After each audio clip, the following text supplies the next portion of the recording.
सभी को नमस्कार। मैं इंदिरा सैनी आज की हिंदी की कक्षा में आप सभी का स्वागत करती हूँ। आज हम स्नातक तृतीय वर्ष के लिए आधुनिक हिंदी कविता में धूमिल द्वारा रचित मोचीराम कविता को पढ़ेंगे। इस कविता में कवि ने मोचीराम के माध्यम से आज के मनुष्य की स्थिति एवं भंगिमाओं का उद्घाटन व्यंग्यात्मक शिल्प के माध्यम से किया है। यह धूमिल की बहुत ही प्रसिद्ध कविता है। रापी से उठी हुई आंखों ने मुझे क्षण भर टटोला और फिर जैसे पतियाए हुए स्वर में वह हंसते हुए बोला, बापूजी सच कहूँ मेरी निगाहों में न कोई छोटा है न कोई बड़ा है, मेरे लिए हर आदमी एक जोड़ी जूता है जो मेरे सामने मरम्मत के लिए खड़ा है। प्रस्तुत जो कविता है वह धूमिल जी की प्रसिद्ध कविता मोचीराम से लिया गया पद है। यह एक प्रतीकात्मक और बिंबात्मक कविता है जिसमें धूमिल जी ने मोची के माध्यम से आज के मनुष्य की स्थिति व भंगिमाओं का उद्घाटन व्यंग्य शिल्प में किया है। इस पद्यांश में मोचीराम के माध्यम से मनुष्य और उसके व्यक्तित्व की पहचान बता रहे हैं। कवि धूमिल कह रहे हैं कि रापी से उठी हुई आंखों ने मुझे क्षण भर टटोला और फिर कवि धूमिल कह रहे हैं कि रापी से मरम्मत को आए जूते पर काम करते हुए नए ग्राहक के आगमन पर थोड़ी देर के लिए अपने नीचे की हुई निगाहें को मैंने ऊपर उठाकर उस मोचीराम ने मुझे देखा। संकेत यह है कि मोची के सामने खड़े हुए व्यक्ति को कवि ने निहारा, यानी कवि उस व्यक्ति को देख रहा है। जैसे पतियाए हुए स्वर में वह हंसते हुए बोला। क्या बोला? कवि कह रहा है कि देखने की इस प्रक्रिया में उसने अपनी गहरी और तीखी नजर से मुझे टटोला और एक विश्वास भरे स्वर में किंचित हंसते हुए मेरे मन में चल रही जिज्ञासा को शांत करते हुए कहा, बाबूजी सच कहूँ मेरी निगाह में न कोई छोटा है न कोई बड़ा है, मेरे लिए हर आदमी एक जोड़ी जूता है। क्या कहा कि बापूजी हम मोचियों के पास जो भी जूते मरम्मत के लिए आते हैं वे चाहे छोटे आदमी के हों चाहे बड़े आदमी के हों, चाहे गरीब के हो चाहे अमीर के हो, वे होते जूते ही हैं। अर्थात मोचीराम अपने सामने खड़े हुए प्रत्येक व्यक्ति को एक जोड़ी जूते के समान समझता है जो मेरे सामने मरम्मत के लिए खड़ा है। वह यह अनुभव करता है कि जो व्यक्ति जूतों की मरम्मत कराने के लिए आया है वह भी किसी जूते से कम नहीं है। जिस प्रकार जूता व्यक्ति के पैरों को सुरक्षित करता है उसी प्रकार प्रत्येक व्यक्ति जूते की सुरक्षा कराता हुआ एक प्रकार से अपनी सुरक्षा के प्रति सावधान और सतर्क रहता है। यहाँ जो है मोचीराम के माध्यम से धूमिल जी यह व्यक्त करते हैं कि जो व्यक्ति जिस पेशे में होता है उसी पेशे की पद्धति से प्रत्येक कार्यकलाप का मूल्यांकन करता है। मोचीराम के सामने आए हुए व्यक्ति को मात्र एक जोड़ी जूता समझना धूमिल जी का यह आशय है कि आज स्थिति यह हो गई है कि प्रत्येक व्यक्ति अपने जो भी दृष्टिकोण रखता है उसमें वह स्पष्ट नहीं है। और असल बात तो यह है कि वह चाहे जो हो जैसा हो जहाँ कहीं है, आजकल कोई आदमी जूते की नाप से बाहर नहीं है। फिर भी मुझे ख्याल रहता ख्याल है रहता है कि पेशेवर हाथों और फटे जूतों बीच कहीं न कहीं एक आदमी है जिस पर टाँके पड़े हैं, जो जूतों से झाँकती हुई उँगली की चोट छाती पर हथौड़ों की तरह सहता है। आगे कवि आज की कठिन सामाजिक व्यवस्था में प्रत्येक व्यक्ति अपने अपने जूतों की नाप के भीतर समाया रहता है, इस बात को व्यक्त करना चाहता है।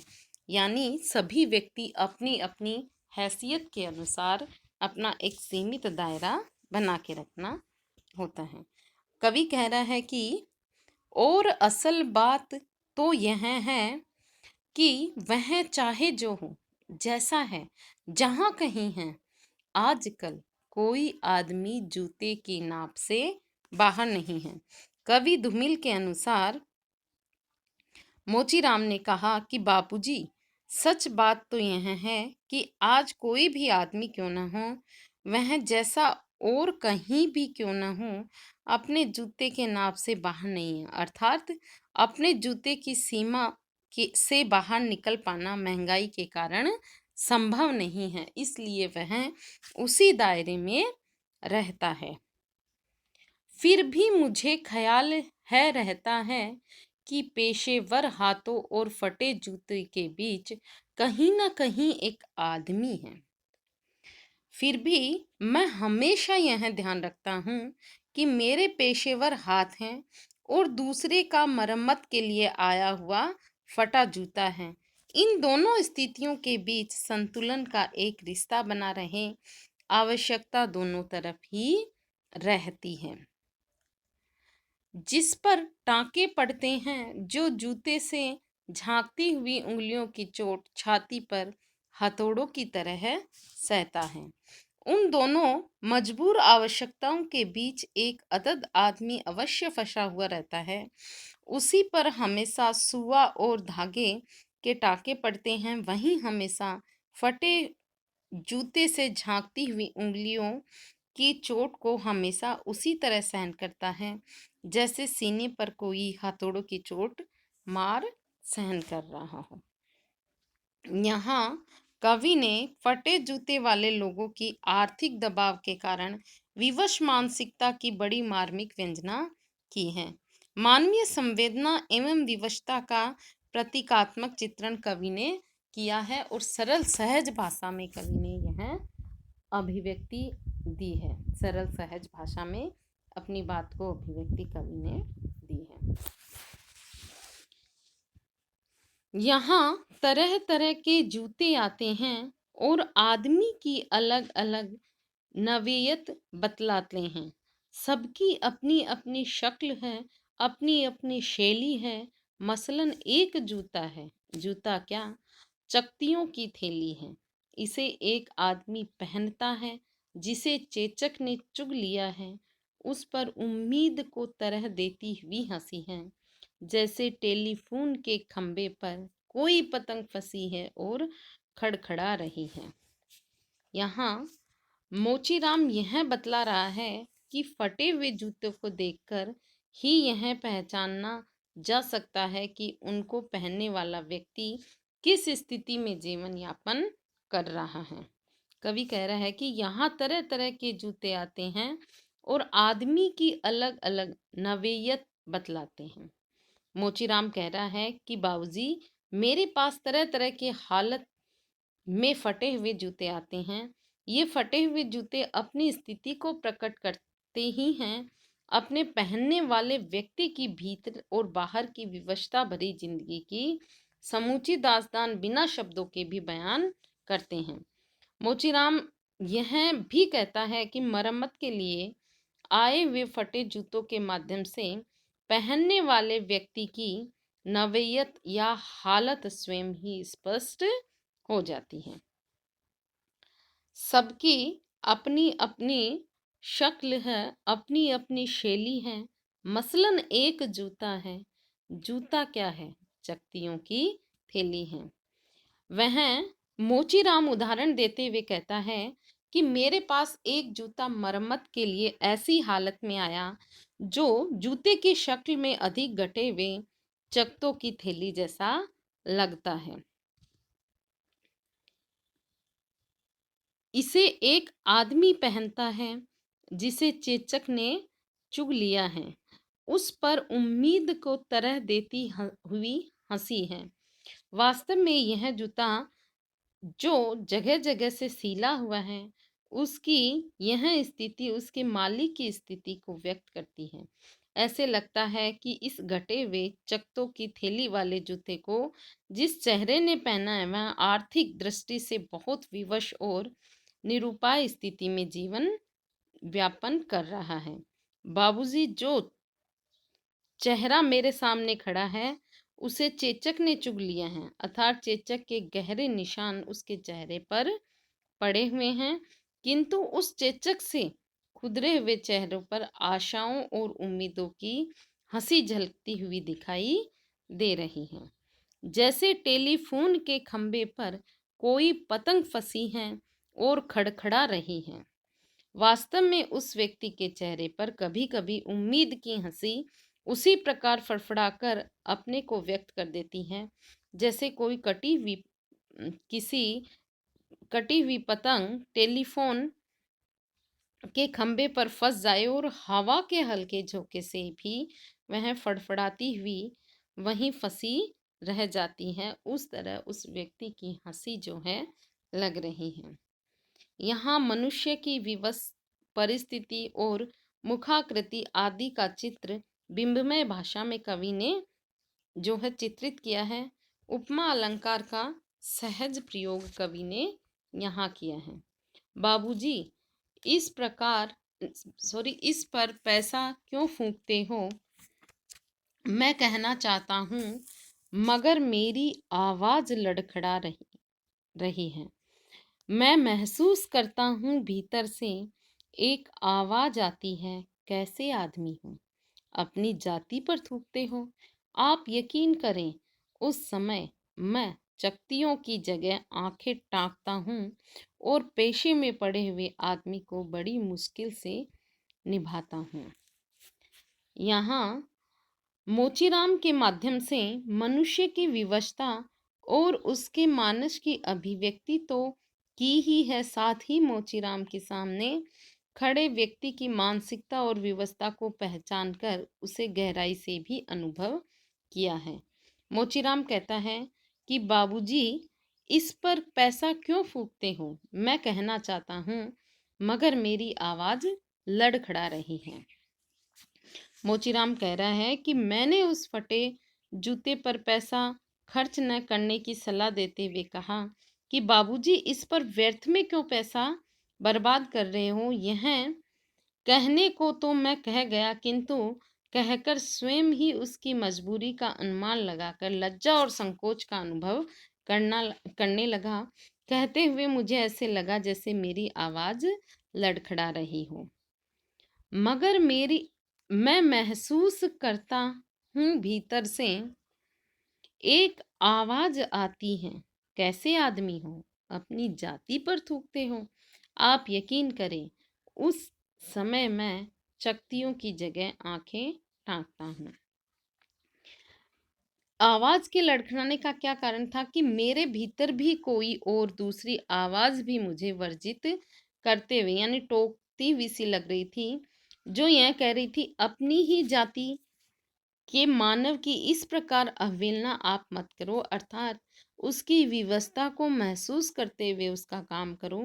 तभी मैंने अब उसके जूते पर चकत्तियां टाँकी। विश्वास कीजिए बाबूजी, उन जूतों पर टकी हुई वे चकत्तियां जूतों की मरम्मत न होकर मेरी आंखें ही टक गई थीं और पेशे में पड़े हुए आदमियों को बड़ी मुश्किल से निभाता हूँ। मेरी विवशता ही है। वस्तुतः मैं बड़ी मुश्किल से अपने जैसे पैसे में पड़े हुए आदमी का निभा पाता हूँ। सच तो यह है कि इसको वही जानता है जिस पर बीतती है।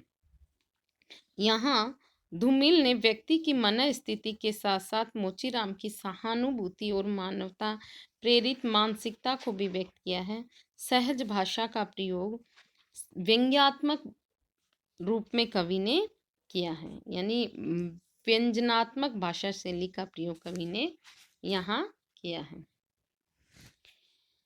एक जूता और है जिसके पैर में नांग कर एक आदमी निकलता है।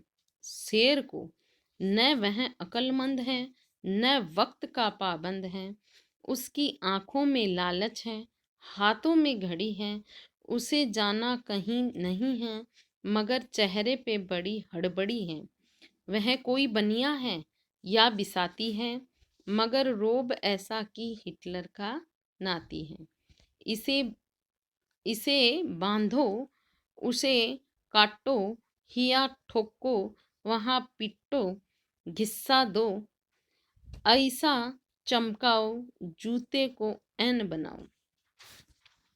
यहाँ मोचीराम के माध्यम से समाज के दूसरे अर्थात एक तरफ विवश और आर्थिक दृष्टि से कमजोर व्यक्ति की कहानी थी, दूसरे अर्थात धनी वर्ग से संबंधित व्यक्तियों की मानसिकता और उसकी तहजीब को कवि ने उद्घाटित किया है। कवि कह रहा है कि एक जूता और है जिसके पैर में नांग कर एक आदमी निकलता है।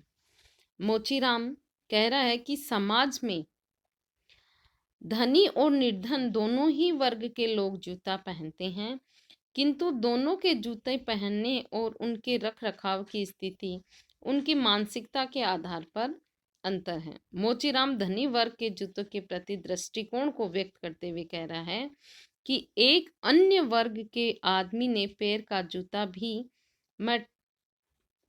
भी मैं ठीक करता हूँ।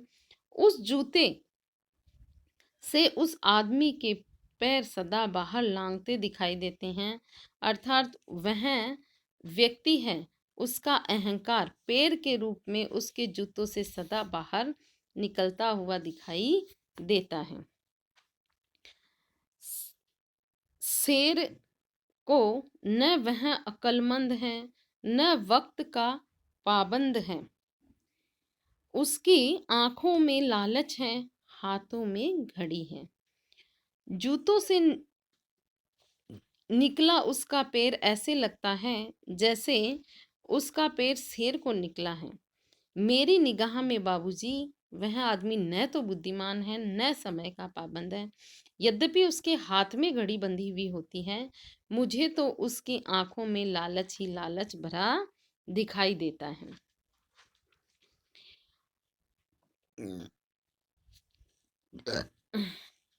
उसे जाना कहीं नहीं है मगर चेहरे पे बड़ी हड़बड़ी है।